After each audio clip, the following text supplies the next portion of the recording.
yaitu 5-3-2, yang akhirnya menjadi kunci dari formasi di laga ini.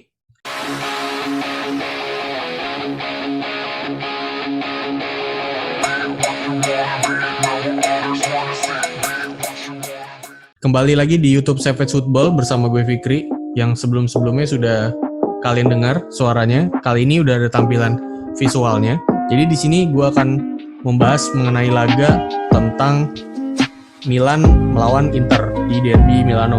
Yang sebelumnya mungkin sudah ada pembahasannya di Twitter, cuma mungkin kurang lengkap ya, makanya akan gue jelaskan lebih lengkap di sini. Beberapa bagian-bagian atau part yang memang tidak ada di Twitter gitu. Jadi buat kalian yang menonton video ini setelah membaca tweet kami, maka kalian beruntung gitu, karena di sini kita akan membedah lebih banyak. Oke, mulai dari bagian yang pertama. Kita akan membahas slide mengenai defense Inter untuk redam Milan. Yang pertama dilakukan Inter adalah zonal marking dengan baik menggunakan shape andalan mereka, yaitu 5-3-2, yang akhirnya menjadi kunci dari formasi di laga ini. Milan coba meregangkan defense Milan, tapi mereka mampu jaga zona dengan baik. Kesulitan membuat shape Milan stretch, Milan coba lakukan center overload. Inter merespon dengan merapatkan shape-nya ke tengah. Kemudian pressing Inter di sisi lapangan untuk hambat progresi Milan. Barella, Lukaku, Skriniar support Hakimi yang pressing Theo di wing kanan. Kemudian Inter juga sesekali berupaya mengimbangi 3 back Milan saat build up. Eriksen akan naik dan press Calabria. Posnya yang terbuka diisi oleh Bastoni yang naik ke lini tengah. Kita akan bahas wide overload dari Inter. Pertama, 3 CB Inter akan bermain melebar. Hakimi akan drop untuk pancing Theo keluar. Brozovic dan Barella merapat ke sisi kanan. Dropnya Barella ini untuk memancing Kessie keluar. Hakimi berhasil melakukan turning karena Theo terlambat pressing Hakimi. Dia lepaskan direct ball ke Lukaku yang melebar sebagai target man. Nah, ini kalian bisa sambil lihat gambarnya ya. Kemudian terlihat di sini Romagnoli terlalu rapat dengan Lukaku, dan ini akan cukup berbahaya bagi Milan. Lukaku dengan power dan speednya mampu lakukan turning dan berhasil take on Romagnoli. Sementara itu Lautaro stay di tengah, Perisic siap masuk ke blind set dari sisi kanan. Eriksen siap counter attack. Situasinya cukup menguntungkan bagi Inter karena kepanikan melanda pertahanan Milan. Lautaro bebas, Perisic siap masuk dari blind set, dan Eriksen bebas di second line.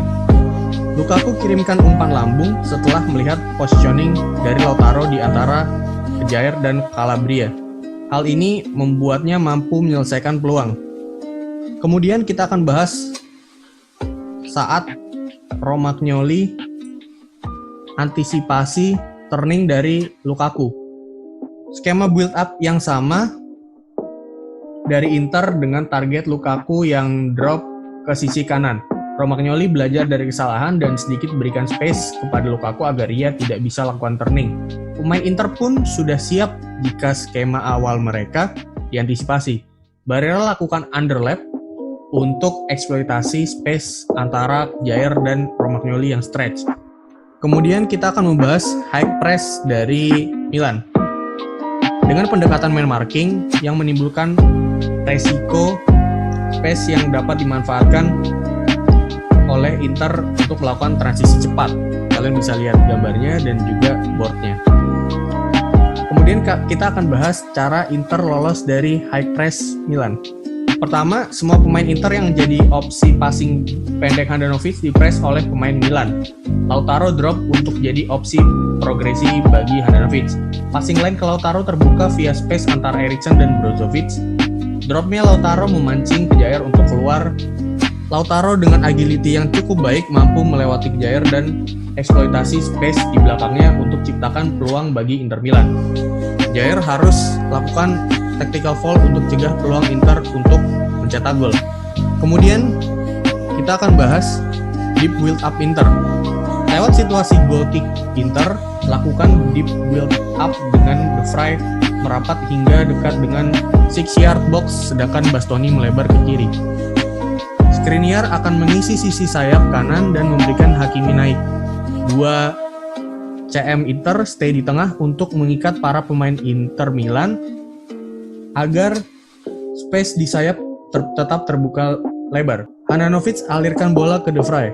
Kemudian kita akan membahas gol kedua dari Inter. Berawal dari Lukaku yang hold bola sehingga memberikan space bagi Hakimi untuk lakukan overlap. Skema build up yang sudah sangat terstruktur membuat Eriksen mampu hadir untuk membantu skema gol ini. Di sisi jauh, Inter siap melakukan overload dengan Eriksen drive ke kotak penalti dan passing ke Perisic. Perisic cutback ke Lautaro. Kemudian selanjutnya kita hanya akan tinggal membahas gol terakhir dari Inter. Perisic lakukan shoulder check sebelum menerima bola dari De Vrij dan berikan umpan lambung karena yakin bahwa Lukaku dapat menjangkaunya. Lukaku berhasil ambil alih bola dengan baik. Kejair yang terlalu jauh lakukan step up press menimbulkan celah bagi Lukaku untuk lakukan drive langsung ke kotak penalti hingga akhirnya Lukaku mampu selesaikan peluang ini.